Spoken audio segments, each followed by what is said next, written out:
Bueno, empezamos polo parte médico, que creo que vai encargado, non? Sí, bueno, hoxe foi o primeiro adestramento que fixo Chechu, pero ainda así creemos que a falta do adestramento de mañán pois que non vai a ser convocado por non forzar a baixa de Casas, a baixa de Samu, a baixa de Chechu e a de Alberto, que como xa viste de aí ao final, pois bueno, xa está facendo cousas co equipo, pero creemos que todavía non ten nin a alta médica nin a alta deportiva para entrar. O tema de Chechu podría ir, pero bueno, vamos a valorarlo mañán en función do que vexamos de cara ao partido, Casas e Samu, a ver se poden estar para o seguinte partido. Rubén volve, non? Sí, volvería Rubén, entonces aí seríamos 16. Bueno, toco o Choco, non sei un poquinho... Un rival que estaba vindo de menos a máis, a verdade perdeu esta semana, pero un poquinho rival esperas. Bueno, non é significativo esa derrota esta fin de semana, porque a verdade é que levamos unha seira de 14 partidos sin perder, as estadísticas están para algo, e os números din que na súa casa todavía non perdeu, o cal quere dicir que o seu campo é un campo moi complicado. Ningún equipo que pasou por ali foi quen de conseguir os 3 puntos, e iso creo que fala 100% do que é este equipo.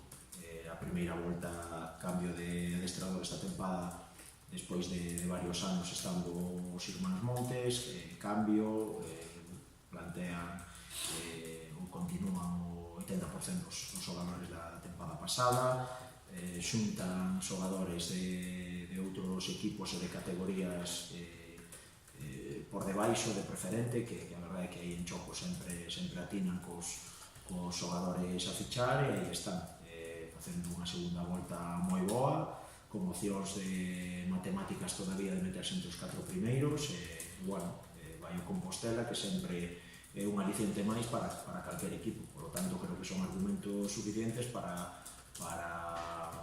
especificar o que vai a ser o partido e a súa dificultade. Bueno, señalaba este defeito que viña a marcha boa, que este partido sin perderon esta semana, é un buen momento para ir, ou prefieres escoller un equipo? Bueno, é que os equipos como en calquer categoría xogar como local ou como visitante, como cambian tanto, ganar fora da casa é tan difícil, puntuar fora, e ao final pois os equipos seguindo sobre todo pois o que os xogadores saben, o que falamos ao largo da semana, que eles na casa son un equipo pois moi fiable, así o dimos números, e bueno, nós temos que quedarnos con iso. Os equipos normalmente mostran unha versión na casa e outra fora, nós vamos ali, por lo tanto nos esperamos a mellor versión deles. Falando de outro tema, esta semana coñecías esa proposta da Federación de Rubiales da Copa que queres facer, e vos que estades en terceira tamén vos toca de cerca, que che parece? Bueno, o formato se sabe por. Sí, non sei, a verdade é que hai que esperar para que chegue o momento. A verdade é que é unha competición moi bonita para clubes como o noso, a categoría na que estamos.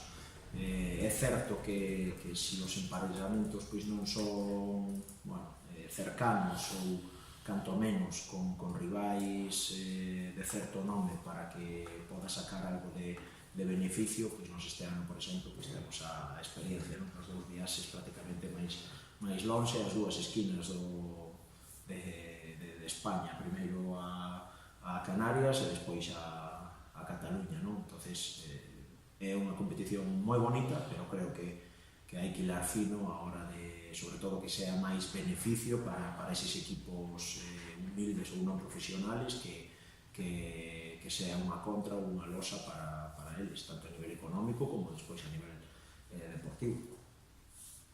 Bueno, sí, hablábamos de Choco, que en casa non perdía ningún partido, pero a pesar de eso, el objetivo tiene que ser ir allí y ganar, ¿no? También es un aliciente, me imagino, que no haya perdido. Nuestro objetivo principal, como cada fin de semana, es llevarnos los 3 puntos y ahí vamos. No sé si te gusta más coger un equipo después de perder, que acaba de perder, y venir de una buena racha, o siempre te gusta más jugar contra alguien que está en una dinámica victoriosa. La verdad que me es indiferente. Yo creo que nosotros solo nos centramos en nosotros, en llegar allí e intentar ganar, y el resto es secundario. Bueno, tú cada vez, no sé si decirlo, con más confianza en el equipo, con mejor rendimiento, no sé si dirías que estás, bueno, personalmente en tu mejor momento quizás de la temporada. No, yo no creo que sea mi mejor momento. Al final se da una serie de circunstancias en las que acabo entrando en el 11 y yo intento aprovechar los minutos que tengo al 100%, pero yo desde el principio estaba ahí luchando por entrar en el 11 y si no, intento dar también mi 100% saliendo desde el banquillo. Bueno, tú eres un jugador también polivalente, me imagino que por donde más cómodo vas también es por el centro, ¿no? Sí, no me importa jugar también en la banda, en la izquierda o la derecha, pero donde más cómodo me siento, tal y como jugamos nosotros. Igual en otros equipos está más cómodo de extremo, pero tal y como jugamos nosotros estoy más cómodo por dentro, recibiendo entre líneas. Y bueno, ¿qué balance haces un poco de esta primera temporada aquí? La verdad que muy contento, aprendiendo mucho y muy agradecido a mis compañeros, al cuerpo técnico. La verdad que me siento como en casa y contento.